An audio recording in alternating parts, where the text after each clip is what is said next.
Ukraine begins to flex muscle as an emerging air power, angering Russia. Ukraine used its latest technology to deepen strikes against Russian oil storage, ports and refineries in the past week, bombing targets in the Urals 1,600 kilometers 990 miles from its borders and prompting protests about terrorist attacks from the Kremlin spokesman. President Volodymyr Zelenskyy on Wednesday announced a new stage in the use of Ukrainian weapons to limit the potential of Russia's war. The Ukraine Security Service SBU later clarified it had struck Transneft's oil pumping and distribution facility in the city of Perm that day, from where oil was pumped to the Perm refinery and via pipeline in 4 directions across Russia. The facility is a strategically important hub of the main oil transportation system, said the SBU, and preliminary information suggested that almost all oil storage tanks are on fire. Russia's Ministry of Defense confirmed the strike and said it had downed 98 Ukrainian UAVs across various regions.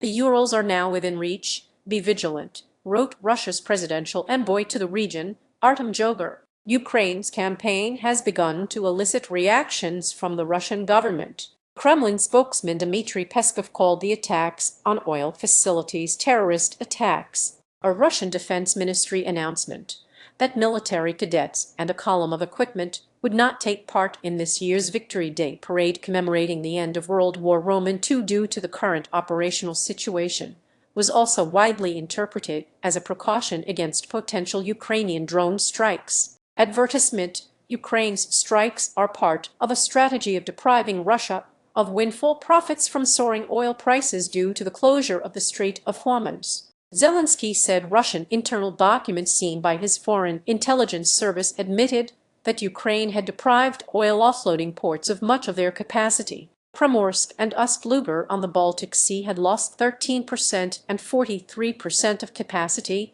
respectively, and the Black Sea port of Novorossiysk 38%.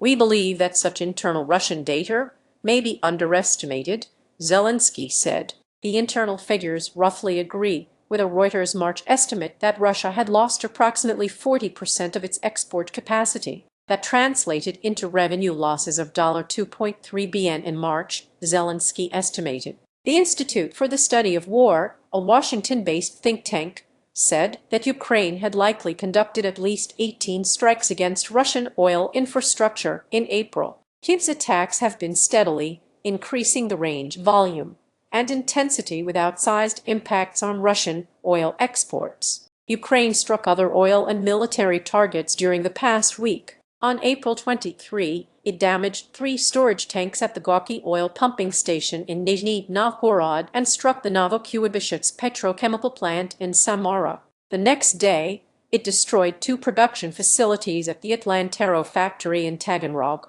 Rostov, which builds the Molnier drones used to attack Ukrainian cities. On Sunday, Ukraine struck the Yaroslavl oil refinery, and on Tuesday, they struck the Tuapse oil refinery on the Black Sea for the 3rd time this month. Even before this latest strike, at least 24 oil storage tanks at the site had been destroyed, said Ukraine's head of the Center for Countering Disinformation, Andriy Kovalenko. Russian President Vladimir Putin dispatched his civil defense, emergencies, and disaster relief minister, Alexander Kurenkov, to oversee the response personally. An emerging air power, Ukraine has been developing its own long-range strike capabilities and devotes 20% of its defense resources to new technologies, said Defense Minister Mikhailo Fedorov. One of its leading drone manufacturers, Wild Hornets, recently said a drone operator had used its remote piloting system to fly a Sting interceptor drone at a distance of 2,000 km,